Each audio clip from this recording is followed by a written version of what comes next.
Tidak mengetahui adanya kereta yang melintas, sebuah minibus tertabrak dan terseret kereta sejauh 6 meter pada Kamis malam.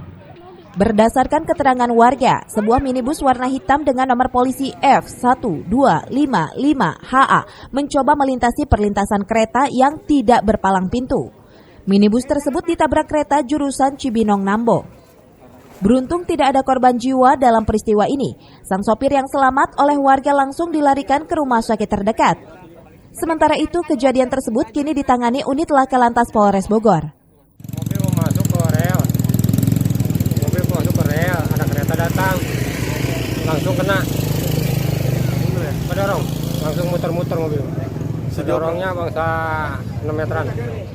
Agar kejadian serupa tidak terulang kembali, warga berharap kepada pihak PT Kereta Api untuk membangun palang pintu perlintasan secara otomatis, agar kereta yang melintas dapat diketahui oleh warga sekitar.